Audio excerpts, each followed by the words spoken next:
Hindi lang ito mahabang pila, ito ang sandali na napahinto ang hininga ng Europa at napilitang muling tingnan ang Pilipinas sa kabuuan sa huling gabi ng Pandaigdigang Expo. Habang ang malalaking booth mula sa mga makapangyarihang bansa ay unti-unting pinapatay ang kanilang mga ilaw, abala ang mga tauhan sa pag-iimpake at ang mga tao ay nagmamadaling bumalik sa kanilang mga hotel sa gitna ng inaasahang unti-unting pagtahimik na kapaligiran, mayroon lamang isang punto na siksikan, tila isang himala. Ang pavilyon ng Pilipinas, 10,000 tao ang nakapila ng tahimik sa haba ng ilang kilometro. Walang ingay, walang tulakan, walang gustong umalis kahit malamig ang hangin sa gabi at ang oras ng paghihintay ay mas matagal pa kaysa sa maipaliwanag ng salitang pagkausyoso. Iyon ang sandali na ang mga mamamahayag sa kanluran na dumaan sa iba't ibang pandaigdigang entablado sa buong buhay nila ay nagsimulang mag-alinlangan sa kanilang sariling pagtatangi. Dahil ang umakit sa mga tao sa Pilipinas noong gabing iyon ay hindi ang karangyaan, hindi ang nakasisilaw na palabas, kundi isang enerhiya na mas malalim kaysa sa anino, mas malambot kaysa sa palakpakan, at sapat na dakila upang payagan ang buong mundo na maghintay upang maranasan ito sa kanilang sariling puso.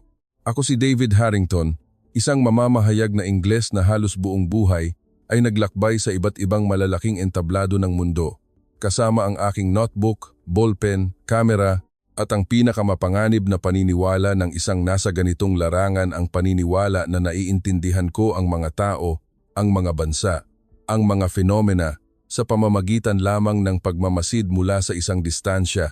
Dumaan na ako sa mga pandaigdigang kaganapan sa palakasan, mga expo, mga kumperensya sa ekonomiya, mga pagpupulong ng mga pinuno, at mga presentasyon ng imahe ng iba't ibang bansa, sapat na upang malaman kung ano ang totoo, ano ang gawa-gawa, ano ang may esensya, at ano ang mayroon lamang panlabas na anyo. Noong gabing iyon, nakaupo ako sa pansamantalang news center ng kaganapan. Ang aking mga daliri ay nagtatype sa keyboard sa ritmo ng aircon na napakalamig kaya't manhid na ang aking mga daliri. Sa aking mesa ay may baso ng itim na kape na malamig na at nawalan na ng lasa sa loob ng 2 oras. Ang screen ng aking computer ay maliwanag. May nakabukas na draft ng pangkalahatang ideya ng kaganapan na tiwala akong maipapadala sa London nang walang anumang talata na babalik mula sa editor. Ito ay isang uri ng pagsulat na sa tingin ko, bilang isang veteranong mamamahayag, ay ligtas, may sapat na katalinuhan, at hindi nangangailangan ng panganib na magkamali sa pananaw sa mundo. Susulatin ko kung aling bansa ang pinakamahusay na nakagamit sa entabladong ito, aling bansa ang naghari sa espasyo ng media, aling bansa ang nagpatuloy na nagpakita ng Europa bilang sentro ng panlasa, pagkamalikhain, at kapangyarihan sa pagtukoy ng pandaigdigang naratibo. Mayroon na akong istruktura sa aking isip, halos tapos na ang lahat ng bahagi, kailangan na lamang ay puliduhin ng mga salita at pindutin ang send. Ngunit kung tatanungin ng tapat, sa listahan ng mga bansa na tunay kong binibigyan ng kahalagahan noon, tiyak na wala ang Pilipinas sa unahan. Kilala ko ang Pilipinas tulad ng pag-aakala ng maraming Europeo na kilala nila ang Pilipinas. Alam natin ang mga larawan ng mga dalampasigan, alam natin ang mga pagkaing kalye, alam natin ang mga syudad na hindi natutulog, alam natin ang mga palakaibigang ngiti, mga ginintuang simbahan, sampaguita, palamig na kape, mga night market, arnis, at isang industriya ng serbisyo na nakakagulat na nakakapagpakomportable sa mga dayuhang bisita. Nagbibigay puri tayo sa Pilipinas, totoo. Ngunit sa kaibuturan, ito ay isang papuri na naglalagay sa kabilang panig sa parehong lumang balangkas, isang balangkas na nagsasabing ang bansang ito ay may alindog, may kahinhinan, may natatanging sining ng pagtanggap, ngunit malayo pa rin sa pagiging isang bansa na nagpapahinto sa mundo at seryosong nakikinig. Hindi ko kailanman direktang sinabi ang mga salitang iyon, ngunit bilang isang mamamahayag, alam kong minsan ang pagtatangi ay hindi lumalabas. Bilang isang pangungusap, lumalabas ito sa mga prioridad, kung aling bansa ang una nating pupuntahan, aling booth ang mas matagal nating titingnan, kung anong anyo ang dapat tingnan ng kadakilaan, at kung sino ang papayagan nating manatili sa sentro ng paningin ng mundo. Habang binubura ko ang paulit-ulit na salita sa huling talata, umalingaw-ngaw ang tunog ng upuan na hinila mula sa mesa sa likuran ko. Si Antoine, isang Pranses na mamamahayag mula sa isang malaking media outlet, ay lumapit sa aking mesa na may hawak na folder ng mga dokumento. Siya ay isang taong mabilis makakita ng balita, ngunit madalas ding mabilis humusga ng iba mula sa kanilang panlabas na anyo. Ibinaba niya ang mga dokumento sa harap ko na may bahagyang ngiti, na may bahid ng pangungutya. "David, nakita mo na ba ito?" Tanong niya sa malinaw na Ingles na may accent ng Pranses. Ang Pilipinas ay pinag-uusapan ng husto ngayong gabi. Ang mga tao sa evaluation team ay nagsasabing ang booth nila ay isa sa mga punto na nakakuha ng pinakamataas na puntos sa impresyon mula sa mga kalahok. Tiningnan ko sandali ang papel na iyon. Ito ay panloob na datos na nagbubuod ng feedback mula sa iba't ibang partido media, kalahok, espesyal na bisita, at ilang grupo ng mga kinatawan. Hindi nagsisinungaling ang mga numero at iyon ang dahilan kung bakit hindi ko ito gaanong nagustuhan. Bahagyang tumawa si Antoine bago nagpatuloy. "Mamaya, ganoon din ulit. Amoy masarap na pagkain, magandang dekorasyon, mahusay ngumiti, magaling magserbisyo, tapos akala ng lahat na malalim na ito sa pambansang antas, gayong sa totoo lang, baka talento lang ito sa pagiging mapagpatuloy." Hindi ako nagalit sa sinabi niya. Dahil kung magiging tapat ulit ako mismo ay hindi naiiba ang pag-iisip.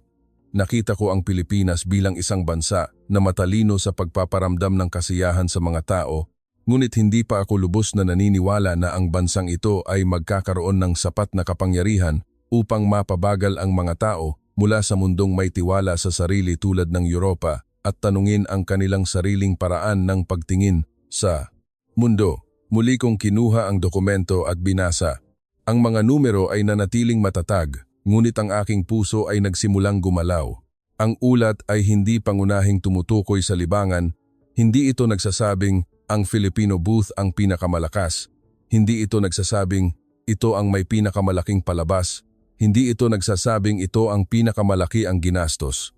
Ang mga salitang paulit-ulit na lumilitaw ay ang mga nagpahinto sa akin, tulad ng lalim ng karanasan, katapatan, kapayapaang may kapangyarihan, maingat na pagtanggap, at ang salitang pinakanakakuha ng aking pansin ay unexpected seriousness, ang kaseryosohan na walang nag-akala. Dahan-dahan kong ibinaba ang dokumento at muling tumingin sa screen ng aking computer. Ang bawat pangungusap na aking isinulat ay mukhang maayos pa rin, ngunit bigla itong naging magaan, mabilis, mababaw kaysa sa aking naisip, tila binubuod ko ang buong mundo sa mga salitang binuo. Mula sa pagiging pamilyar, hindi mula sa tunay na pagmamasid. Siguro ito ay isang pansamantalang trend lamang, sabi ko sa sarili. Siguro pagod na ang mga tao sa mga booth na masyadong nagsisikap na magbenta ng kadakilaan, kaya't lumapit sila sa mas madaling maabot na lambing. Siguro, naintindihan lamang ng Pilipinas ang kapaligiran ng kaganapan at nakatugon ng mas mahusay kaysa sa iba. Ngunit anuman ang aking ipaliwanag, mayroon pa rin kung ano ang nakakabit sa aking dibdib, tulad ng isang maliit na basag na salamin na hindi nakikita ngunit malalim na nakabaon. Nagsimula akong alalahanin ang maliliit na detalye na dumaan sa aking pansin sa nakaraang ilang araw. Ang ngiti ng mga tauhan ng Pilipinas na hindi pilit, isang amoy na tulad ng sariwang bulaklak at halamang gamot na dumadaan paminsan-minsan, ang pag-aayos ng espasyo na hindi nagmamadali sa mga tao, ang booth na hindi nagsisikap na makipagsabayan sa sinuman ngunit hindi kailanman walang laman tulad ng aking inaasahan. Ang mga bagay na ito ay dumaan sa aking paningin nang walang pahintulot na magkaroon ng kahulugan dahil mabilis ko itong binansagan na Filipino charm. Iyon ang nagpasimula ng aking pagkabalisa, hindi dahil pinag-uusapan ang Pilipinas, kundi dahil nagsimula akong maghinala na sa buong panahon, maaaring hindi ko kailanman tiningnan ang nasa harap ko ng walang pagtatangi. Sa newsroom, patuloy ang tunog ng keyboard, telepono, at mga taong nag-uusap tungkol sa deadline. Ngunit para sa akin, tila unti-unting lumalayo ang lahat, naiwan lamang ang isang tanong na mas malinaw kaysa sa lahat ng iba pang ingay. Kung hindi pinahanga ng Pilipinas ang mga tao dahil lamang sa sarap, ganda o ngiti, kung gayon, ano ang tunay na pinipilahan ng mga tao? Sinara ko pansamantala ang draft ng artikulo, dahan-dahang tumayo, kinuha ang aking Amerikana, kamera at lumang notebook na dumaan sa 12 ng mga kaganapan. Tumingin sa akin si Antoine, tila magtatanong kung saan ako pupunta, ngunit hindi ako sumagot dahil sa sandaling iyon. Kahit ako mismo ay hindi pa malinaw na maipaliwanag kung pupunta ba ako sa isang booth ng Pilipinas o haharapin ang mga pagkakamali ng aking sariling pananaw sa loob ng 20 taon. At sa sandaling itinulak ko ang pinto ng news center palabas sa malamig na hangin ng gabing iyon, nakita ko ang isang malaking agos ng mga tao na kumikilos sa iisang direksyon, tila ang buong kaganapan ay hinihila ng isang tahimik na puwersa patungo sa puso ng Pilipinas, sabay-sabay ang buong mundo. Sa sandaling lumabas ako sa salaming pinto ng news center, sinalubong ako ng malamig na hangin sa gabi na nagpahinto sa aking hininga kaya't kinailangan kong higpitan ang kwelyo ng aking Amerikana. Ang langit sa itaas ng lugar ng kaganapan ay nagsisimula ng maging mas madilim, halos itim na asul. Ang mga ilaw mula sa pangunahing gusali ay maliwanag pa rin, ngunit ang kapaligiran ay hindi na tulad ng gabi ng pagbubukas o sa kalagitnaan ng expo. Ito ay ilaw ng sandali pagkatapos ng kaguluhan, ilaw na ginagamit sa pag-iimpake, pagtatanggal ng mga karatula, pagtatapos ng isang bagay na naging dakila ilang araw lang ang nakakaraan. Sa harapan ng pasilyo, maraming kariton ng bagahe ang mabilis na dumadaan. May mga tauhan na may dalang kahon ng dokumento, may mga nagpapalit ng banner, may mga nagtatanggal ng mga poster ng promosyon na kumakaway sa hangin. Maraming malalaking screen ang nakapatay na. Naiwan lamang ang anino ng mga bakal na istruktura at mga kable na nagpaparamdam sa lugar na dating buhay na parang isang pansamantalang syudad na unti-unting nawawalan ng hininga. Ito ang larawan na labis kong pamilyar, ang larawan ng isang pandaigdigang kaganapan na umabot na sa katapusan. Bawat bansa ay nagsisikap na agawin ang pansin ng mundo, ngunit pagdating ng huling gabi, sa huli, ang lahat ay bumabalik sa normal. Pagod ang mga tao, ubos ang lakas ng mga tauhan, halos wala na ang mga espesyal na bisita, naiwan lamang ang mga kailangang ayusin ang naiwang gawain at ang mga taong tulad ko na kailangang magpasa ng artikulo bago magsara ang deadline. Ngunit sa ilang hakbang pagkatapos niyon, nagsimula akong maramdaman na mayroong kung ano ang mali ngayong gabi, na naiiba sa lumang patakaran ng mundo na aking pinaniniwalaan sa buong panahon. Sa simula, ito ay isang malabong pakiramdam lamang, tulad ng pagbabago ng direksyon ng hangin ng walang babala. Nakita ko ang mas maraming tao kaysa sa karaniwan na dumadaan sa harap ko patungo sa kanan. Hindi ito kakaiba sa ganitong uri ng kaganapan, ngunit ang nagpahinto sa akin ay ang kanilang direksyon. Hindi sila patungo sa gitnang entablado na dapat ay sentro ng huling gabi ng kaganapan at hindi rin sila lumalabas patungo sa mga pabalik na ruta ng hotel o sa mga pangunahing sasakyan. Lahat sila ay kumikilos sa iisang direksyon ng may layunin. Tila tiyak na alam nila na pupuntahan nila ang isang bagay na hindi dapat palampasin kahit isang segundo. Tumigil ako at tiningnan ang agos ng mga tao. Hindi lamang ito isang maliit na grupo o isang kumpol ng mga tao na naglalakad-lakad dahil narinig nilang mayroong kawili-wiling nangyayari, kundi ito ay isang tuloy-tuloy na agos ng napakaraming tao. Isang agos na tila natural na nangyayari, ngunit kasabay nito ay mayroong malalim na puwersang nagpapahila na nagtatakda ng direksyon sa likod. Nagsimula akong dahan-dahang sumunod, habang pinagmamasdan ang mga mukha ng mga tao sa paligid ko, ayon sa instinct ng isang mamamahayag na sanay sa loob ng maraming taon. Ang una kong nakita ay ang nakakagulat na pagkakaiba-iba. Mayroong isang matandang babaeng Italyana na mahigpit na nakahawak sa braso ng kanyang asawa, tila takot na maligaw sa dami ng tao. Mayroong isang estudyanteng puti mula sa Northern Europe na may manipis na jacket na malamang ay hindi sapat upang protektahan siya sa hangin ngayong gabi. Mayroong isang maliit na pamilya na ang anak na babae ay natutulog habang nakasandal sa balikat ng kanyang ama. Mayroong isang lalaki na nakasuot ng maitim na suit na malamang ay isang negosyante o kinatawan ng isang organisasyon. Mayroong isang matangkad na atleta mula sa isang bansa sa Europa na nakasuot pa rin ng kanyang team jacket. Lahat sila ay patungo sa iisang direksyon. Habang patuloy ako sa paglalakad, ang larawan sa aking harap ay lumalampas na sa maipaliwanag ng salitang maraming tao. Ang dami ng tao ay hindi iisang buhol na siksikan sa isang punto, kundi isang napakahabang linya na umaabot sa pasilyo, lumiliko sa paligid ng isang gusali, dumaan sa isang maliit na plaza at nawala sa likod ng istruktura ng exhibit. Inangat ko ang aking kamera at in-zoom hanggang sa kaya ko, ngunit ang dulo ng pila ay mas mahaba pa sa saklaw ng aking paningin. Ang pilang ito ay hindi lamang mahaba, ito ay mahaba ng walang dahilan, sapat na mahaba upang maramdaman kong Tila tinitingnan ko ang isang bagay na hindi dapat mangyari sa gabing ang buong kaganapan ay nauubusan na ng lakas. At sa wakas, nakita ko ang isang bandila na kumakaway sa malayo sa gitna ng mga ilaw sa gabi. Isang bandila na may mga pulang, puti at asul na guhit na nakahanay sa pamilyar na ritmo, ang bandila ng Pilipinas. Tumayo ako ng tahimik sandali. Gayong bago iyon, dapat ay pinaniniwalaan ko na ang Pilipinas ay maaaring isa sa mga bansa na kaibig-ibig, mainit at madaling lapitan, ngunit hindi isang bansa na nagpapahintulot sa 10,000 tao na magsayang ng maraming oras sa huling gabi ng kaganapan upang maranasan ito sa kanilang sarili. Ang katotohanan na nasa harap ko ay nagsimulang gumawa ng tahimik na basag sa aking dating tiwala. Ngunit ang mas nakapagpalamig sa akin kaysa sa hangin noong gabing iyon ay hindi ang laki ng pila, kundi ang katahimikan. Hindi ito ang uri ng katahimikan na ganap na walang tunog, dahil siyempre, mayroon pa ring tunog ng mga yabag, tunog ng mga damit na nagkukuskusan, tunog ng mga bata na bumubulong sa kanilang mga magulang, at tunog ng hangin na dumadaan sa mga tela ng banner paminsan-minsan. Gayunpaman, wala ang mga bagay na dapat ay naroroon sa ganitong dami ng tao. Walang tulakan, walang reklamo, walang naiinis na boses. Walang agawan sa pagkuha ng video tulad ng kapag mayroong panandaliang popular na kaganapan, bawat tao ay tila kakaibang tinatanggap ang oras ng paghihintay. Tila hindi sila pumipila upang makita ang isang bagay, kundi naghihintay na makapasok upang makatagpo ang isang bagay na pinahahalagahan nila ng sapat upang maging matiyaga. Nakita ko na ang mga taong pumipila dahil gusto ng libreng bagay. Nakita ko na ang mga taong sumisugod sa isang brand dahil takot na mahuli sa uso. Nakita ko na ang mga fans na sumisigaw sa harap ng isang event venue. Nakita ko na ang mga taong handang tumayo sa ilalim ng araw ng maraming oras upang makakuha ng larawan o autograph.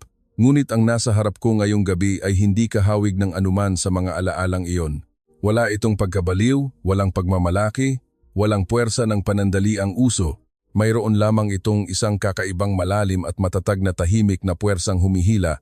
Nagsimula akong marinig ang ilang bahagi ng pag-uusap na dala ng hangin, hindi ang nakakapanabik na tunog ng mga manonood ng palabas, kundi isang tunog na mas mahina at mas seryoso. Isang babaeng nasa edad na ay nakikipag-usap sa kanyang kaibigan sa Italyano na nagsasabi na narinig niya na ang loob ay nakakagulat na tahimik.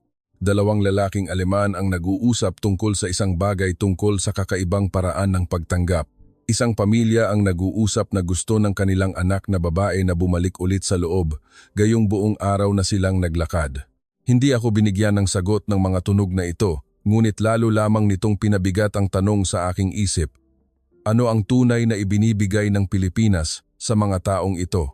Kung masarap na pagkain lamang, hindi ito sapat upang mapapila ang mga tao ng tahimik. Kung magandang palabas lamang, hindi nito dapat bigyan ng ganoong ekspresyon ang mga mukha ng mga tao na tila papasok sila upang makinig sa isang bagay na mahalaga sa kanilang buhay.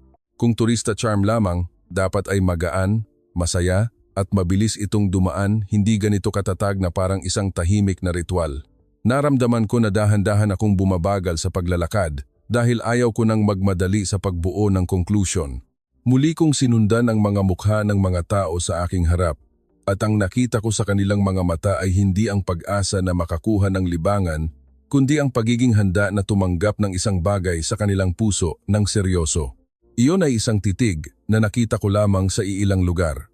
Tulad ng isang katedral, bago ang isang mahalagang seremonya, isang museo sa isang silid na naglalaman ng mga ebidensya ng digmaan, o sa harap ng pinto ng isang silid na pinaniniwalaan ng mga tao na mayroong sagot na naghihintay sa loob. Habang iniisip ko iyon, lalo akong nakaramdam ng kahihiyan sa aking pagtatangi.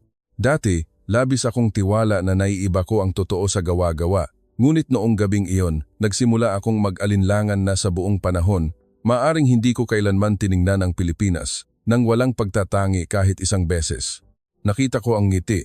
Ngunit hindi ko tinanong kung saan nagmula ang ngiting iyon sa anong uri ng kultura.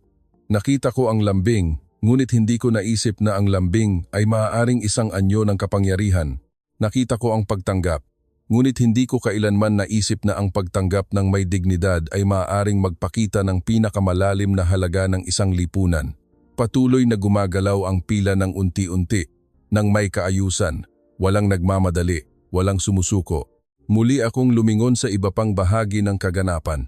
Maraming ilaw ang nagsisimula ng mamatay, at ang ingay mula sa gitnang entablado ay unti-unting lumalayo. Tila ang mundo na dating sentro ng pansin ng media ay unti-unting nawawalan ng kahulugan sa aking paningin. At ang tunay na sentro ng gabing ito ay tahimik na lumilipat sa harap ng bandila ng Pilipinas. Sa sandaling iyon, hindi ko na kayang tumayo sa labas. Huminga ako ng malalim, hinigpitan ang kamera sa aking kamay. Tiningnan ang dulo ng pila na umaabot pa rin sa dilim at humakbang upang sumali sa dulo nito nang walang natitirang dahilan sa aking puso. Dahil alam ko na, kung gagamitin ko lamang ang panlabas na paningin upang husgahan ang nangyayari, hindi ko kailanman maiintindihan kung bakit handang tumayo ang Europa ngayong gabi sa harap ng Pilipinas nang may katahimikan na mas malalim pa kaysa sa anumang papuri sa puting papel. Nang ako ay tunay na tumayo sa dulo ng pila, agad na nagbago ang lahat ng pakiramdam. Bago iyon, lagi akong may distansya bilang isang mamamahayag na nagbibigay proteksyon. Isang distansya na nagpapaisip sa amin na mas malinaw naming nakikita ang mga kaganapan kaysa sa sinuman dahil hindi kami bahagi nito. Nakatayo lang kami sa labas, ginagamit ang aming mga mata upang kumuha ng larawan, ginagamit ang aming karanasan upang bigyang kahulugan, at sumusulat upang paniwalaan ng iba na naiintindihan namin ito. Ngunit sa sandaling nasa loob na ako ng napakalaking pila na ito, kasama ang aking sariling katawan, sa iisang hininga, kasama ang mga nasa paligid ko, sa iisang lamig, at sa iisang oras ng paghihintay, nagsimula akong dahan-dahang matanto na mayroong ilang bagay sa mundo na hindi madaling magbunyag ng katotohanan sa mga taong nakatayo at nagmamasid mula sa labas.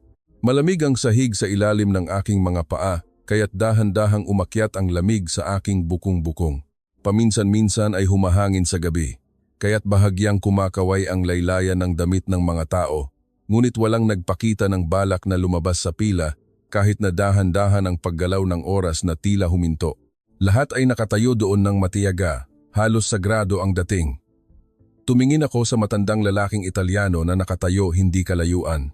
Gumagamit siya ng isang kamay upang hawakan ang kanyang tungkod at ang isa naman ay bahagyang dumidikit sa siko ng kanyang asawa paminsan-minsan, tila nagpapaalala sa isa't isa nang hindi na kailangan pang magsalita na malapit na tayo, konti na lang. Ang dalawang batang babae na Espanyola sa harap ko ay tumigil sa pag-uusap ng malakas na karaniwang ginagawa ng mga kabataan nang hindi ko alam kung kailan. Ang kanilang tawanan ay unti-unting humina at naging mga maikling bulong lamang pagkatapos ay tumahimik, tila ang kapaligiran sa paligid ay humihiling sa lahat na dahan-dahan ang bilis ng kanilang puso ng natural. Tumingala ako sa linya na unti-unting gumagalaw, tulad ng mahabang hininga ng isang malaking nilalang. Hindi ito mabilis na gumagalaw, ngunit hindi rin ito kailanman tumitigil. Bawat maikling hakbang na aming ginawa pasulong ay tila humihila ng isang bagay sa aking puso pa isa-isa. Ang dating matatag na tiwala ay nagsisimulang lumambot ng dahan-dahan. Naalala ko ang pangungusap ni Antoine sa news center. Naalala ko kung paano ko mismo tinanggap ang mga simpleng paliwanag tungkol sa Pilipinas sa loob ng napakatagal na panahon, bansa ng mga ngiti, bansa na nagpaparamdam ng kasiyahan sa mga tao, bansa na may talento sa serbisyo. Ang mga salitang iyon ay parang papuri, ngunit ngayong gabi, habang mas matagal akong nakatayo rito, mas nagiging malinaw sa akin na ito ay dating isang magalang na paraan lamang upang tingnan ang isang bansa ng mababaw. Lumipas ang oras hanggang sa hindi ko na sigurado kung ilang oras na. Ang kamay na may hawak na notebook ay nagsisimulang mangalay. Ginalaw-galaw ko ang aking mga daliri upang ibalik ang pakiramdam. Sa gitna niyon, nagsimula akong mapansin ang maliliit na pagbabago sa hangin. Ang unang amoy ay napakababa pa rin kaya't halos hindi mahuli, isang malinis na amoy bulaklak na hindi matamis na parang pabango, ngunit banayad at malinaw, tila nagmumula sa malinis na tela o isang silid na maingat na inaalagaan.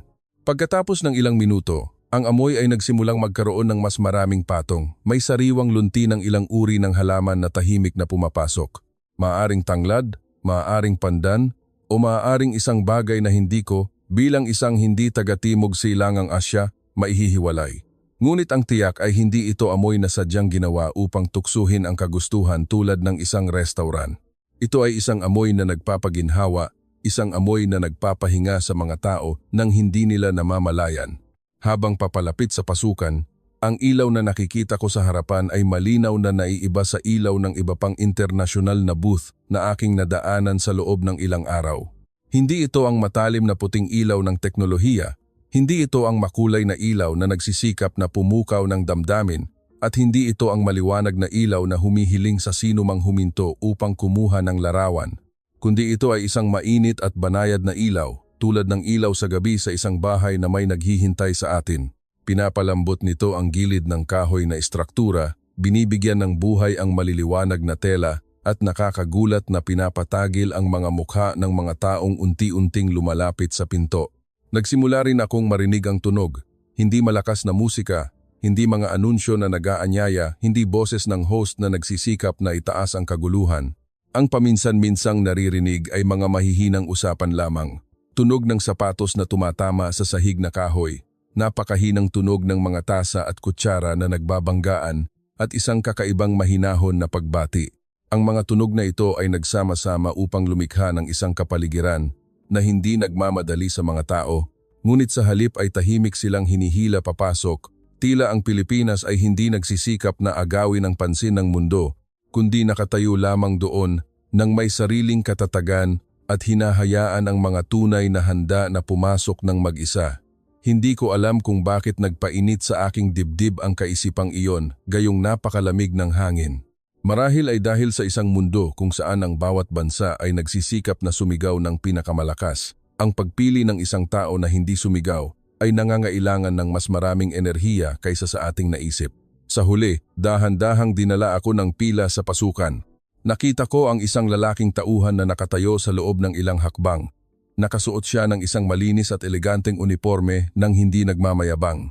Ang kanyang mukha ay walang anumang bakas ng pagkapagod na dapat ay naroroon pagkatapos tanggapin ang napakaraming tao sa loob ng maraming oras.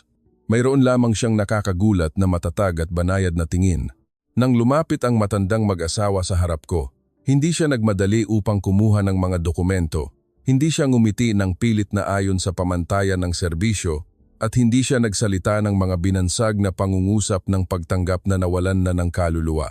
Sa halip, dahan-dahan siyang nagbigay galang. Yumuko ang kanyang ulo ng may ganda at katapatan na agad kong naramdaman na hindi lamang ito isang pagbati upang ipakita ang pambansang identidad. Ito ay isang tunay na pagkilala sa pag-iral ng taong nasa harap niya nang may paggalang, tila hindi niya tinitingnan ang matandang mag-asawa bilang simpleng bisita sa isang malaking kaganapan, kundi bilang dalawang tao na karapat-dapat na makatanggap ng buong lambing mula sa isa pang tao. Nakita ko ang matandang babae na kumurap ng madalas, tila hindi inaasahan na makatanggap ng ganoong pagtanggap sa isang pandaigdigang kaganapan na puno ng kompetisyon sa imahe. Bahagyang umayos ang tayo ng kanyang asawa at pagkatapos ay sabay silang yumuko ng natural. Ito ay isang maliit na sandali na walang palakpakan, walang flash, walang seremonya. Ngunit naramdaman kong tila nakatayo ako sa harap ng isang bagay na mas dakila pa kaysa sa lahat ng internasyonal na exhibit sa labas. Nang dumating ang aking pagkakataon, lumingon sa akin ang tauhan at nagbigay galang din ng banayad. Ako, na matagal nang nasa larangan ng balita kaya halos nakalimutan ko na kung paano tumugon sa hindi inaasahang katapatan, ay yumuko na lang halos agad. Hindi ko rin sigurado kung ito ay kagandahang asal o instinct, ngunit sa maikling sandaling iyon malinaw kong naramdaman na inaalis ng Pilipinas ang isang bagay sa aking sarili. Hindi ito sandata ng kaaway, kundi kalasag ng isang taong nag-akala na naiintindihan na niya ang mundo. At sa wakas, dumaan ako sa balangkas ng pinto patungo sa loob. Ang unang bumungad sa akin ay hindi ang tanawin kundi ang temperatura. Bahagyang mas mainit sa loob, ngunit sapat na upang maluwagan ang aking katawan na naninigas mula sa hangin sa labas nang hindi ko namamalayan. Sumunod ay ang amoy ng halaman at bulaklak na mas malinaw, ngunit nanatiling banayad, hindi matapang, hindi nagpipilit sa aking pandama. Ang ilaw sa paligid ay dumadaloy ng tahimik sa sahig, mga tela na may pattern ng yaring kamay, at mga mukha ng mga tao. Ang lahat ay maayos na inayos, ngunit walang anumang bagay na sumisigaw upang purihin ko ito. Sa kabaligtaran, tila sinasabi nito na, hindi kailangang tingnan lahat ng mabilis, manatili ka muna dito. At iyon ang sandali na naintindihan ko sa unang pagkakataon na ang pinipilahan ng 10,000 tao sa labas ay maaaring hindi isang palabas, Hindi isang pambihirang bagay, hindi isang nakasisilaw na tanawin, kundi isang karanasan na mas mahirap mahanap sa kasalukuyang mundo ang pagkakataon na mapabilang sa isang espasyo na nagpaparamdam sa tao na hindi siya minamadali, hindi ginagamit bilang numero, hindi iniimbitahang maging excited ng panandalian, kundi iniimbitahan na dahan-dahan ang bilis at unti-unting maranasan ng isang halaga sa pamamagitan ng kanyang sariling puso. Tumigil ako doon sandali, hinayaan ang aking mga mata na dahan-dahang masanay sa lambot ng espasyo, at sa aking puso ay lumitaw ang isang pakiramdam na malinaw at hindi maitatanggi, na ang nasa harap ko ay hindi pa ang lahat. Ito ay simula pa lamang, ang unang pinto ng isang bagay na mas malalim kaysa sa pagtanggap, mas maganda kaysa sa exhibit, at mas matatag kaysa sa anumang imahe na dating taglay ng mundo sa Pilipinas.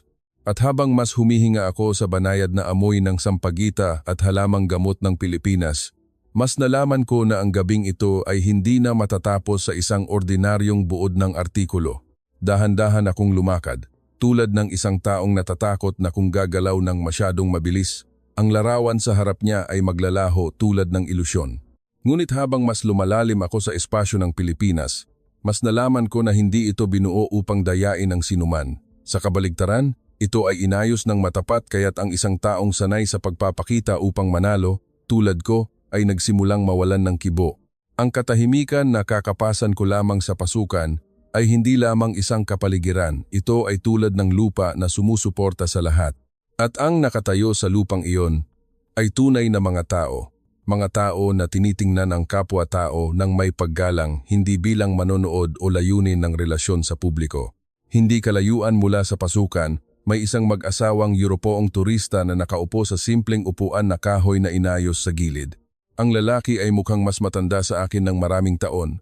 Ang kanyang mukha ay may malalim na kulubot mula sa edad at sa malamig na hangin. Ang kanyang asawa ay magaan na nakahawak sa kanyang mga kamay sa kanyang kandungan, tila hindi pa rin sigurado kung anong uri ng lugar ang kakapasukan lang niya. Isang babaeng tauhan na Pilipina na nakasuot ng malinis at disente ay lumapit sa kanya ng banayad. Sa kanyang kamay ay may maliit na tray na may dalawang maliliit na ceramic bowl na may bahagyang mainit na singaw na umaalpas. Lumapit ako ng hindi masyadong nakakaabala. Sa mga mangkok na iyon ay hindi mamahaling pagkain, hindi isang menu na nangangailangan ng reputasyon ng Michelin, hindi isang bagay na inayos upang ipagmalaki ang karangyaan, kundi ito ay arroz caldo na may pinong kanin, mainit na mainit, nilagyan ng manipis na hiniwang sibuyas at kaunting luya. Sa gilid ay may maliit na tasa ng mapusyaw na tsaa na may banayad na amoy ng pandan at sampagita. Hindi ko namalayan na napahinto ako sa paghinga sandali. Hindi dahil sa pagkagulat sa nakita ko, kundi dahil nagsimula akong maintindihan na ang Pilipinas ay hindi nagsisikap na ipakita ang pinakamahal sa mundo. Sa halip, inaalok ng Pilipinas ang pinakanakakapagpaginhawa sa tao.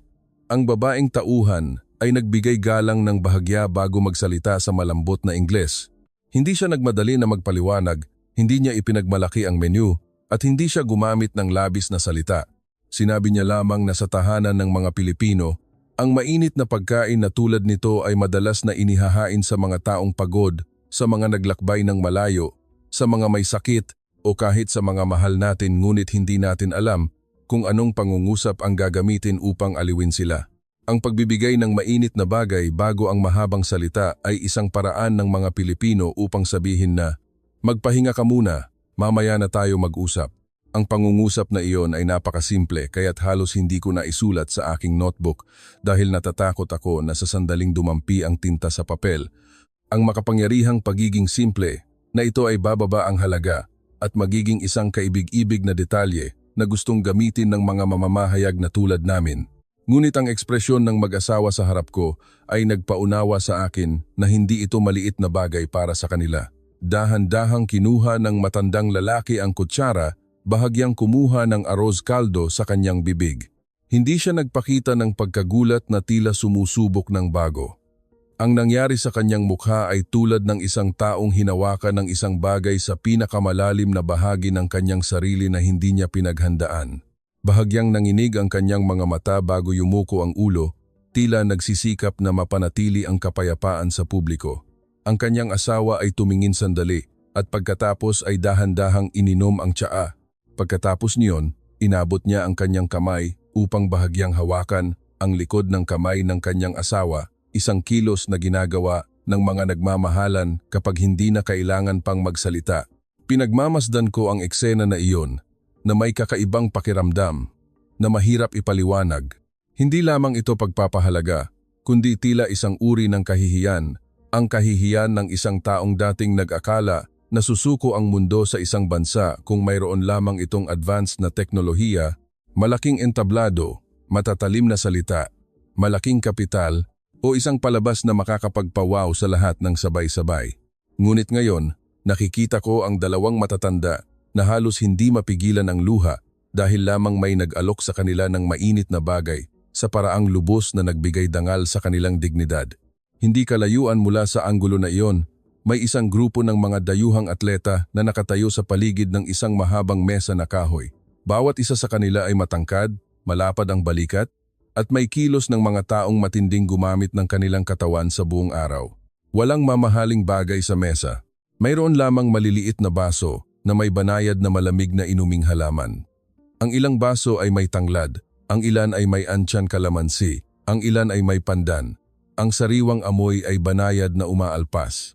Ipinaliwanag ng tauhan na Pilipino nang maikli na sa mainit na klima, matagal nang alam ng mga Pilipino kung paano gumamit ng mga halamang gamot upang paginhawain ang katawan at isip. Ang ilang inumin ay para sa pagpapresko, ang ilan ay para sa pagpapakalma ng isip. Ang ilang bagay ay hindi ipinapakita upang magpakita ng anumang espesyal, kundi upang ipaalala sa atin na ang katawan ng tao ay dapat alagaan ng banayad. Nakita ko ang isang atleta mula sa Northern Europe na nakikinig ng seryoso sandali bago inumin ang kalahati ng baso sa isang lagok. Bahagya siyang napahinto hindi dahil sa matapang na lasa, kundi dahil ito ay magaan, malambot at nakakagulat na nakakapagpa-refresh. Lumingon siya sa kanyang kasamahan sa koponan at bahagyang tumawa, tulad ng isang taong ayaw tanggapin na gusto niya ang isang bagay na ganoon kalambot. Pagkatapos niyon, dahan-dahan niyang ibinaba ang baso. Tila ayaw niyang maubos ito ng masyadong mabilis. Ang eksena na iyon ay napakaliit kumpara sa laki ng buong kaganapan, ngunit nagpaunawa ito sa akin ng isang bagay na hindi ko kailanman naintindihan. Hindi ipinapakita ng Pilipinas ang kultura sa kahulugan na gusto ng mundo na maunawaan bilang isang bagay na ipinapakita sa isang salamin na cabinet. Sa halip, ipinapakita ng Pilipinas kung ano ang tunay na kultura, ang paraan kung paano natututo ang isang grupo ng mga tao na alagaan ang isa't isa sa pang-araw-araw na buhay, kung paano magpakulo ng tubig para sa mga pagod, kung paano magbigay ng pagkain sa mga naglalakbay ng malayo, kung paano magbati ng hindi sinisira ang dignidad ng isa't isa, kung paano pababain ang sariling boses upang makahinga ang iba. Iyon ang tunay na pinipilahan ng mundo ng mahaba ng ilang kilometro upang maranasan. Agad kong naalala ang salitang serbisyo na gustong gamitin ng mga taga-kanluran upang pag-usapan ng Pilipinas.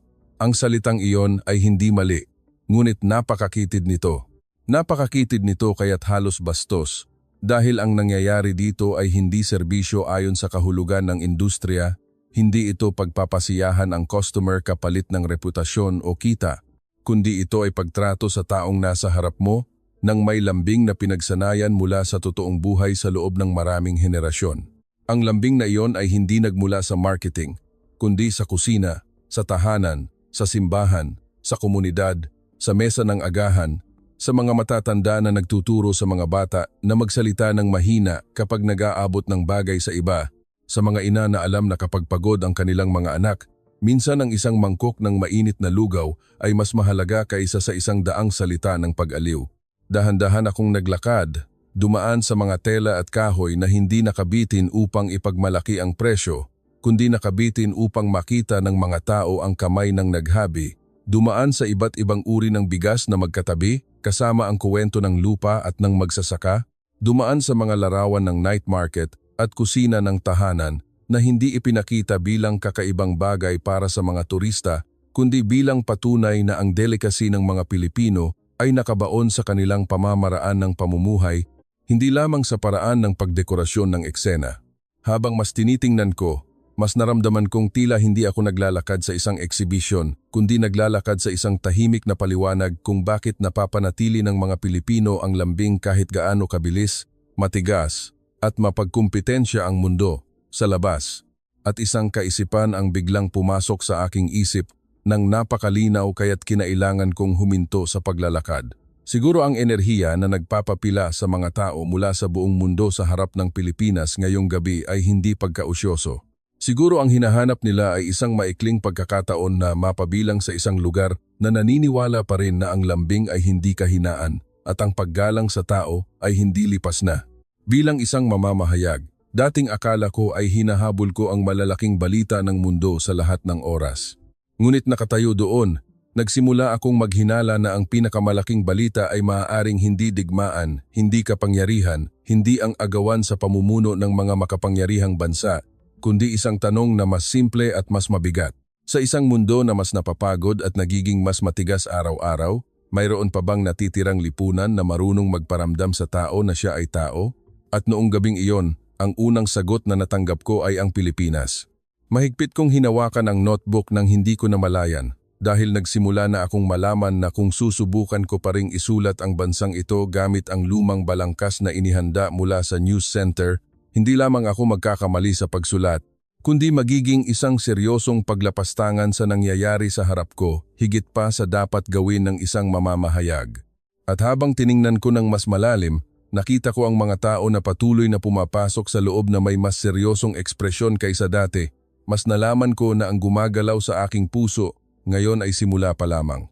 Mayroon pang mas malalim sa Pilipinas na naghihintay sa loob. At marahil iyon mismo ang paliwanag kung bakit handang tumayo ang buong Europa sa malamig na hangin upang makatagpo ang bansang ito ng personal. Tumayo ako sa gitna ng banayad na amoy ng pandan at sampagitan ng sandali pa bago dahan-dahang lumalim sa susunod na espasyo ng booth ng Pilipinas. At habang mas lumalalim ako, mas nagiging malinaw ang isang kaisipan sa aking puso, na ang nagpapahintay sa napakaraming tao sa labas ay hindi lamang dahil sa mahusay silang tinatanggap, kundi dahil mayroong isang ugat sa ilalim ng pagtanggap na iyon, isang ugat na nararamdaman ng mga tao kahit walang nagpapaliwanag ng direkta, isang ugat na nagpaparamdam sa lahat ng lambing na ito na hindi gawa-gawa, hindi masyadong planado, at hindi tulad ng isang bagay na inayos ngayong gabi upang agawin ang pansin ng mga dayuhan. Dumaan ako sa isa pang bahagi ng exhibit na mas tahimik pa kaysa sa welcome area. Wala doon ang entablado, walang malakas na paglalahad, walang mabilis na gumagalaw na larawan sa malalaking screen. Mayroon lamang maliliit na eksena na maayos na inayos kaya't tila hindi nagsisikap na ipagmalaki ang anuman. Ngunit habang mas tinitingnan ko, mas naramdaman kong mas maraming sinasabi ito tungkol sa isang bansa kaysa sa anumang talumpati na narinig ko mula sa mga pinuno sa pandaigdigang entablado. Isang dingding ay may larawan ng isang ordinaryong kusinang Pilipino. Hindi ang marangyang kusina ng hotel, hindi ang sikat na restaurant, kundi ang kusina ng tahanan na may banayad na sikat ng araw na sumisip sa bintana, lumang kawali, maayos na nakasalansan na mga mangkok at pinggan, at kamay ng isang tao na dalubhasang hinihiwa ang sibuyas. Sumunod ay ang larawan ng isang night market. Napakahina ng tunog sa video kaya't halos parang alaala kaysa sa palabas. Larawan ng isang tindera na nagbubukas ng manipis na plastic na bag para sa customer. Larawan ng isang nagtitinda ng karinderya na mabilis na naglalagay ng pagkain sa bag ngunit hindi pabaya. Larawan ng isang matanda na tumatanggap ng sukli at bahagyang nagbibigay galang. Larawan ng isang ina na inaalalayan ang kamay ng kanyang anak na naglalakad sa mga tindahan ng gulay, prutas, bulaklak at bigas. Lahat ng ito ay napakaliit kumpara sa laki ng pandaigdigang expo. Ngunit nagpahinto ito sa akin ng mas matagal kaysa sa aking naisip dahil nagsimula akong maintindihan na hindi pinili ng Pilipinas na ipakita ang mga bagay na ito upang maging makulay. Sa halip, tahimik nitong sinasabi na ang lambing na kakapasan ng lahat ay hindi lumitaw ng walang pinanggalingan. Ito ay inalagaan mula sa ganitong uri ng pang-araw-araw na buhay. Sa isa pang anggulo ay ang larawan ng bukid at ang kamay ng magsasaka na maingat na humahawak sa mga halaman ng bigas, tila hinahawakan ang isang buhay na nilalang na kanyang pinagkakatiwalaan. Ang larawan ay hindi nagbigay puri sa kahirapan ng labis na maganda, kundi ito ay napakatapat kaya't naramdaman kong hindi ko kayang tingnan ng mabilis. Nakita ko ang balat na sunog sa araw. Nakita ko ang likod na nakakuba dahil sa pagyuko sa lupa. Nakita ko ang mga mata na hindi romantiko ngunit matatag ng tahimik, tulad ng isang taong alam na ang lambing sa mundong ito ay laging kailangang bayaran ng tunay na lakas. Mula sa bukid, dinala ang larawan sa isang maliit na ospital ng komunidad. Isang nurse ang nakayuko upang makinig sa isang matandang pasyente ng may atensyon. Isang guro sa isang probinsyal na paaralan ang nakayuko upang itali ang sintas ng sapatos ng isang maliit na bata. Isang operator ng bangka ang nag-aabot ng kamay upang tulungan ang isang turista mula sa pier. Ang isang manggagawa sa kusina ay nag-aayos ng pagkain bago ito ipadala. Ang isang driver ng taxi ay lumingon upang makinig sa paliwanag ng isang matandang pasahero ng may pasensya. Lahat ng ito ay ordinaryong larawan na halos walang halaga sa wika ng pandaigdigang media dahil hindi ito malaki, hindi ito nakasisilaw, hindi ito sinusukat ang halaga sa napakalaking numero. Ngunit kasabay nito, ito ay mga larawan na unti-unting nagtanggal ng kalasag sa aking puso paisa-isa. Nagsimula akong makita na ang dating tinawag kong Filipino charm ay sa totoo lang ay may mas malaking bigat kaysa sa aking inakala. Dahil hindi ito nagmula sa isang malabong kaibig-ibig na ugali, kundi mula sa mahabang pagsasanay ng isang lipunan na nagsisikap na mapanatili ang balanse sa pagitan ng pagod at awa, sa pagitan ng pangangailangang maghanap buhay at hindi paglimot na pababain ng boses kapag nakikipag-usap sa matatanda, sa pagitan ng pagmamadali at pagkilala pa rin na mag-alok ng tubig sa mga kakadating lamang. Kaya, ang lambing ng Pilipinas ay hindi ang lambing ng isang bansa na walang lakas na lumaban sa mundo, kundi ito ay ang lambing ng isang bansa na dumaan sa init, pagod, pagkawala, at kawalan ng katiyakan, ng labis kaya't natutunan ng mga tao na kung hindi sila magtutulungan upang lumambot, ang buhay ay magiging masyadong matigas upang magsama-sama.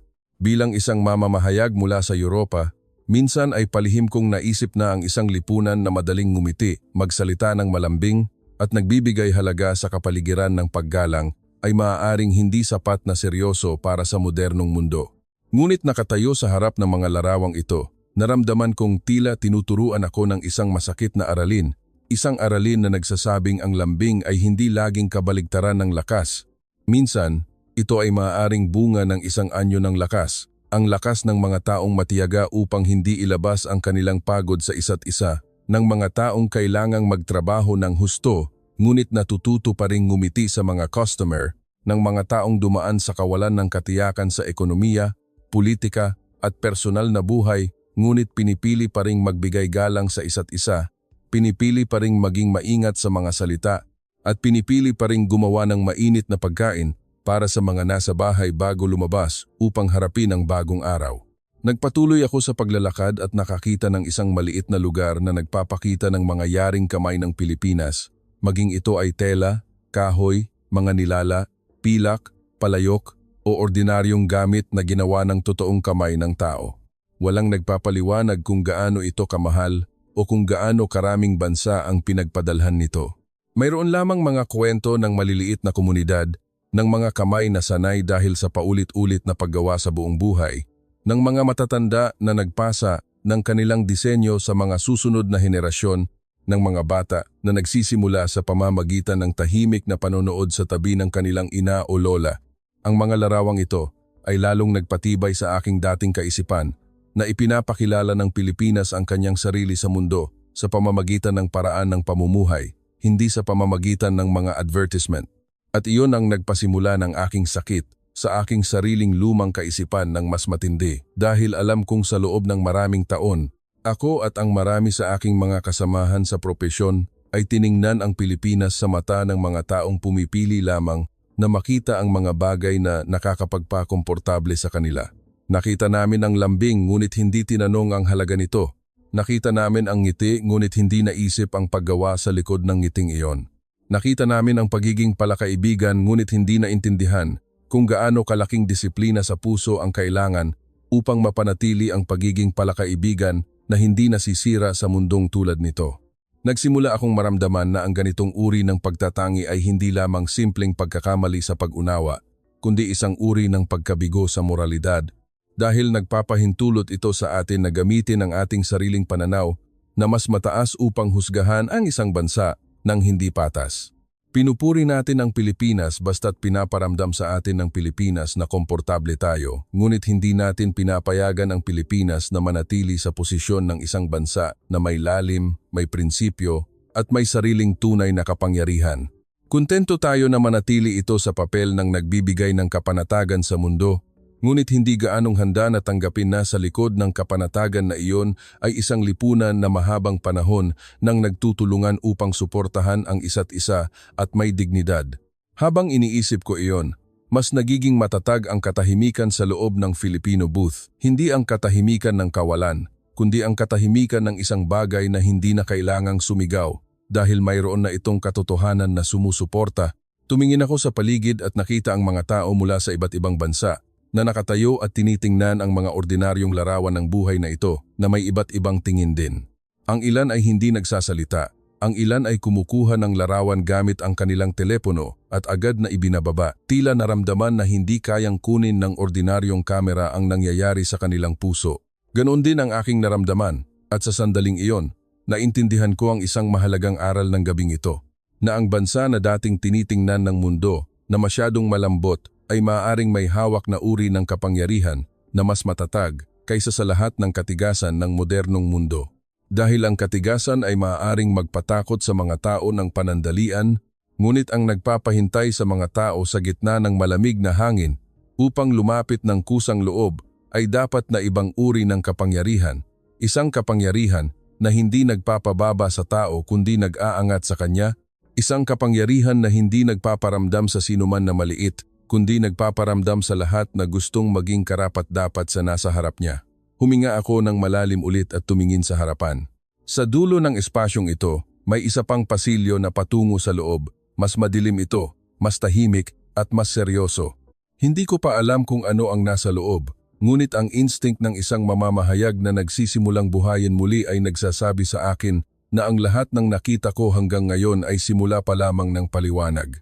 Ang unang bahagi ay nagpapaliwanag kung bakit nakaramdam ng pagmamahal at paggalang ang mga tao sa Pilipinas sa antas ng puso, ngunit hindi pa ito ang ikalawang bahagi na nagpapaliwanag kung bakit ang ganitong uri ng lambing ay nagpapahintulot sa mundo na seryosong tanggapin ang Pilipinas sa mas malaking antas.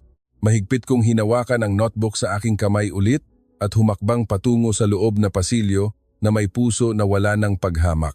Mayroon lamang ang katahimikan ng isang taong nagsisimula nang malaman na ngayong gabi hindi lamang siya nagbabalita tungkol sa isang bansa, kundi natututo siyang tingnan ang dignidad ng isang buong lipunan sa unang pagkakataon ng totoo.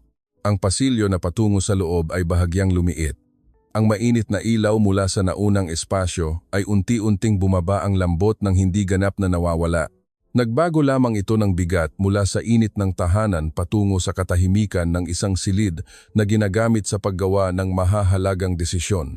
Dahan-dahan akong lumakad nang may instinct, kapwa dahil ayaw kong gambalain ang ritmo ng espasyo at dahil nagsisimula ng mabuo sa aking puso ang isang kakaibang pakiramdam, ang pakiramdam na makikita ko ang isa pang kalahati ng paliwanag tungkol sa Pilipinas, isang paliwanag na hindi tungkol sa mga ngiti, hindi tungkol sa pagkain, hindi tungkol sa lambing na humahawak sa puso ng mga tao, kundi isang paliwanag kung bakit ang mga lambing na iyon ay hindi magaan kundi may bigat na sapat upang pakinggan ng buong mundo.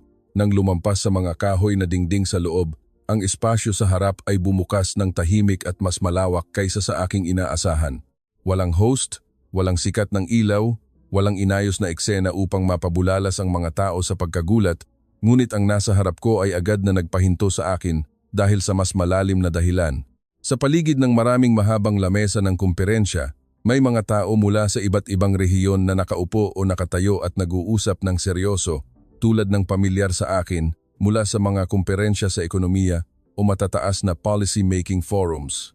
May ilang lalaki na nakasuot ng malinis na maitim na suit na may pin ng internasyonal na organisasyon. May ilang babae na may hawak na manipis na dokumento na puno ng mga tala. Nakita ko ang mga pangalan ng kumpanya, ang mga selyo ng mga institusyon ng medisina, ang mga logo ng malalaking grupo ng negosyo sa pagkain, ang mga kinatawan mula sa mga pondo ng pamumuhunan at mga rehiyonal na network ng logistic. Lahat sila ay naroroon, na may iisang kilos ang kilos ng mga taong hindi dumating upang manood ng palabas, kundi dumating upang seryosong isaalang-alang ang isang bagay. Sa sandaling iyon, ang aking dating kaisipan ay tuluyan ng gumuho ng walang natira dahil malinaw na sinasabi sa akin ng larawan sa harap ko na ang mundo ay hindi pumipila upang maghintay sa Pilipinas dahil lamang pinaparamdam ng Pilipinas na masaya ang mga tao. Ang mundo ay nakatingin sa Pilipinas ng may ibang uri ng tingin ang tingin ng mga taong nagtatasa kung gaano kakayahan ang bansang ito na maging isang maaasahang kasama sa isang mundong puno ng kahinaan. Lumapit ako sa unang mesa ng maingat. Sa isang tamang sukat na screen na nakalagay sa gitna ng mesa, hindi ipinapakita ang mga larawan ng turismo o mga propaganda video na gustong gamitin ng maraming bansa, kundi impormasyon tungkol sa kumpletong sistema ng pagkain ng Pilipinas, ang food safety chain, mga pamantayan sa pagproseso, kakayahan sa flexible na produksyon, at pagpapanatili ng kalidad mula sa simula hanggang sa dulo. Sa tabi ng screen ay may mga simpleng sample ng produkto na inilagay ng may tiwala, hindi umaasa na pahangain ng sinuman sa hitsura lamang, kundi nagpapaliwanag kung gaano kataas ang sistemikong kakayahan ng isang bansa na kadalasang naaalala ng mga tagalabas sa lasa ng pagkain at mga night market sa paggawa ng pagkain na ligtas, pare-pareho, at handang magsilbi sa napakaraming tao sa modernong mundo. Tumigil ako upang pakinggan ang isang kinatawan ng Pilipinas na nagpapaliwanag ng may matatag na boses. Hindi siya mabilis magsalita, hindi siya nagmamayabang, at hindi siya gumamit ng labis na malalaking salita. Ngunit ang bawat pangungusap ay may katatagan ng isang taong alam na nagsasalita siya mula sa tunay na karanasan. Nagsalita siya tungkol sa kung paano hindi tinitingnan ng Pilipinas ang pagkain bilang isang produkto lamang, kundi bilang isang bagay ng buhay pag-aalaga, pag-access at pagpapatuloy ng tiwala. Sumulyap ako sa isang lalaking Europeo na malamang ay mula sa isang malaking retail network. Hindi siya nagpakita ng paggalang o pag-uyon sa seremonya. Sa halip, nakikinig siya ng seryoso, halos formal. Hindi iyon ang mukha ng isang taong humahanga sa isang kaakit-akit na bansa, kundi ito ay ang mukha ng isang taong tinatanggap na ang kabilang panig ay may tunay na kapabilidad. Ang susunod na mesa ay nagdala sa akin sa isa pang aspeto ng Pilipinas na kilala ko lamang sa ibabaw, ang medisina at pangangalaga sa kalusugan. Mayroong diagram ng network ng ospital, sistema ng pangangalaga sa mga dayuhang pasyente, rehabilitasyon, pangangalaga sa matatanda, teknolohiyang medikal na konektado sa gastos ng serbisyo na nananatiling balanse ng kawili-wili.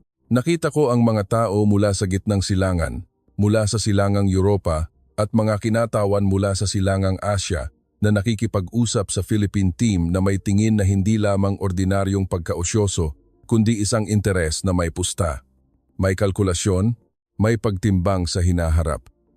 Naramdaman kong tila nakikita ko ang parehong larawan na nakita ko sa kusinang Pilipino kanina, ngunit sa mas malaking sukat, ang pag-aalaga sa tao ng may dignidad na nakita ko sa mainit na mangkok ng arroz caldo at sa maliit na baso ng inuming halaman ay lumitaw muli sa antas ng sistema ng ospital, serbisyo sa kalusugan at pagbuo ng tiwala sa mga estranghero mula sa kabilang panig ng mundo. Kaya, nagsimula akong maintindihan nang mas malinaw na ang lambing ng Pilipinas ay hindi isang imahe na hiwalay sa potensyal sa ekonomiya o lipunan. Sa kabaligtaran, ito ay bahagi ng istruktura ng mga halaga na nagpapalusog sa lahat, mula sa pagtanggap ng mga bisita sa pinto hanggang sa pagbuo ng isang sistema na handang ipagkatiwala ng mga tao mula sa ibang bansa ang kanilang katawan, buhay at tiwala. Mas malalim pa, nakita ko ang presentasyon tungkol sa smart agriculture, water management, teknolohiya sa pagtatanim na nagsisikap na mapanatili ang seguridad sa pagkain sa gitna ng pabago-bagong mundo. Sa tabi nito, may impormasyon tungkol sa logistic, transportasyon, cold chain, koneksyon ng Pilipinas sa rehiyon ng ASEAN at ang posisyon ng bansang ito bilang isang mahalagang punto ng koordinasyon sa pagitan ng produksyon, serbisyo at paggalaw. Alam ko, siyempre, na may papel ang Pilipinas sa rehiyon, ngunit ngayong gabi, ang unang pagkakataon na naramdaman ko ang bigat ng papel na iyon, nang totoo, hindi bilang isang bansa na may potensyal ayon sa pangkalahatang ulat, kundi bilang isang bansa na seryosong kinakausap ng mundo. Dahil nagsisimula ng maintindihan ng mundo na kung kailangang pumili ng isang punto kung saan ang mga tao, produkto, serbisyo, tiwala at kakayahan sa pag-angkop ay maaaring kumonekta, ang Pilipinas ay isa sa mga puntong iyon. Ang mas nagpatindig sa aking balahibo kaysa sa lahat ng impormasyon ay ang pagmamasid sa kilos ng mga tao sa silid na ito. Walang tumitingin sa Pilipinas ng may pagmamahal, walang ngumiti ng humahanga sa isang maliit at kaibig-ibig na bansa, wala nang tingin ng isang turista na nalulugod sa lokal na alindog. Ang lahat ay nakatingin sa Pilipinas ng may propesyonal na paggalang, isang paggalang na may halo ng pag-iingat, kaseryosohan at mataas na pag-asa dahil kapag nagsimulang magtiwala ang mundo sa isang tao sa antas ng istruktura, hindi lamang ito magbibigay ng palakpakan, kundi magbibigay ito ng espasyo sa equation ng hinaharap. Naalala ko ang aking sarili, ilang oras lamang ang nakakaraan sa news center, naalala ko ang pangungusap na halos isulat ko ng may tiwala na ang mundo ay patuloy na pinapagana ng mga bansa na marunong magkuwento ng kanilang sarili sa lumang anyo ng kapangyarihan. Naalala ko ang kadalian na ginamit ko noon sa pagraranggo kung sino ang malalim, sino ang mababaw, sino ang totoo, sino ang mayroon lamang kapaligiran. At naramdaman kong tila biglang lumamig ang dugo sa aking mga ugat, hindi dahil sa lamig ng hangin, kundi dahil natatanto ko na labis kong minamaliit ang Pilipinas kaysa sa katotohanan. Ang mas masahol pa rito ay hindi ko minamaliit dahil sa kakulangan ng impormasyon, kundi dahil gumamit ako ng balangkas ng pag-iisip na masyadong makitid. Dating pinaniniwalaan ko na ang isang bansa na ang lambing ang unang wika ay maaaring hindi magkaroon ng kapangyarihan bilang pangunahing wika. Dating tiningnan ko na ang ngiti at ang sistemikong kakayahan ay nasa magkabilang panig ng mundo, ngunit pinapatunayan ng silid na ito sa harap ko na nagkamali ako sa lahat. Hindi kailangang pumili ng Pilipinas sa pagitan ng lambing at kaseryosohan, sa pagitan ng pagiging tao at kakayahan sa kompetisyon. Sa halip, ipinapakita ng Pilipinas sa mundo na ang isang bansa ay maaaring maging matatag dahil hindi nito tinalikuran ang pagiging tao. Habang mas matagal akong nakatayo doon, mas nagiging malinaw sa akin ang koneksyon. Ang mainit na mangkok ng arroz caldo sa pasukan ay hindi lamang isang maliit na impresyon, at ang mga lamesa ng kumperensya na ito ay hindi lamang tanda ng kapangyarihan sa ekonomiya. Ang parehong ito ay bunga ng iisang sistema ng halaga. Isang sistema na naniniwala na ang pag-aalaga sa tao ng may dignidad ay hindi maliit na bagay at ang paniniwalang iyon, kapag lumago ng sapat, ay maaaring lumawak mula sa kusina patungo sa ospital, mula sa komunidad, patungo sa mga network ng negosyo, mula sa kagandahang asal, sa pang-araw-araw na buhay, patungo sa internasyonal na tiwala. Hindi ko namalayan kung gaano ako katagal nakatayo doon. Alam ko lang na nagbago na ang katahimikan sa aking loob.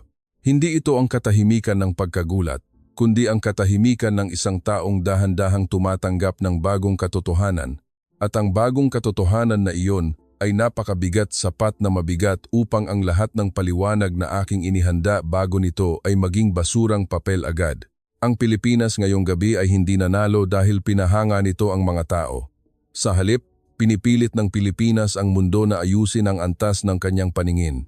At kapag nagawa ito ng isang bansa, ang kailangan kong gawin bilang isang mamamahayag ay hindi ang pagpili ng magagandang pangungusap, kundi ang maglakas loob na aminin ng tapat na nagkamali kami sa pagtingin sa kanya sa buong panahon.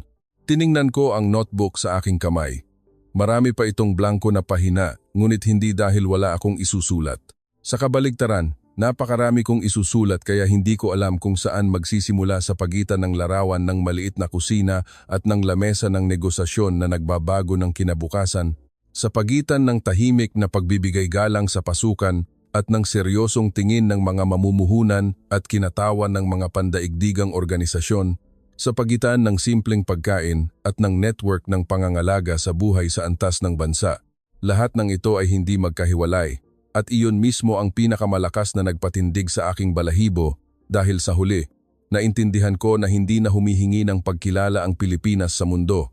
Ginagawa ng Pilipinas na tanggapin ng mundo ang kanyang sarili. At para sa isang mamamahayag na dating nag-akala na naiintindihan niya ang mundo, hindi lamang ito isang bagong tuklas tungkol sa isang bansa, kundi ito ay ang sapilitang pagtanggap na ang aking lumang paraan ng pagtingin sa mundo ay lumipas na ngayong gabi. Nang lumabas ako mula sa loob na espasyo ng Filipino booth, ang malamig na hangin sa labas ay humahangin pa rin tulad ng dati. Ngunit mayroong isang bagay sa aking sarili na hindi na tulad ng dati.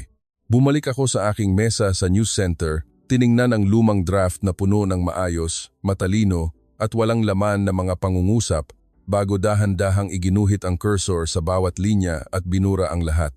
Dahil alam ko na kung gagamitin ko pa rin ang lumang pananaw sa pagsusulat tungkol sa Pilipinas, hindi lamang ako magkakamali sa pagsulat, kundi magkakasala ako sa katotohanan na kakapasan ko lamang sa aking sarili. Nagsimula akong mag-type ng dahan-dahan na sa huling gabi ng Pandaigdigang Expo, ang nagpahintay sa 10,000 tao sa malamig na hangin ay hindi ang nakasisilaw na tanawin, hindi ang pagmamalaki, at hindi ang paraan ng pagpapakita ng imahe, kundi isang bansa na naniniwala pa rin sa halaga ng tao ng tahimik at kayang gawing kultura ng pag-aalaga at pandaigdigang tiwala ang paniniwalang iyon. Hindi humihingi ng pagkilala ang Pilipinas mula sa mundo ngayong gabi. Sa halip, nakatayo lamang ito sa kanyang sariling pagkatao ng tahimik kaya't ang mundo mismo ang kailangang lumapit at ayusin ang kanyang paningin. At sa sandaling dumampi ang ilaw ng umaga sa abot tanaw, naintindihan ko ng buong puso na sa likod ng mga ngiti, mainit na pagkain, kamay na nagbibigay galang ng banayad at sistema na nagpapatiwala sa mundo, ay hindi nagmula sa isang himala. Nagmula ito sa mga ordinaryong tao ng Pilipinas mula sa mga tindera, magsasaka, nurse, driver, guro, manggagawa at hindi mabilang na matatanda na nagtulungan upang mapanatili ang lambing na ito hanggang sa maging sapat na itong matatag upang suportahan ang buong bansa at magpahintulot sa isang taong tulad ko na yumuko ang ulo ng may tunay na paggalang.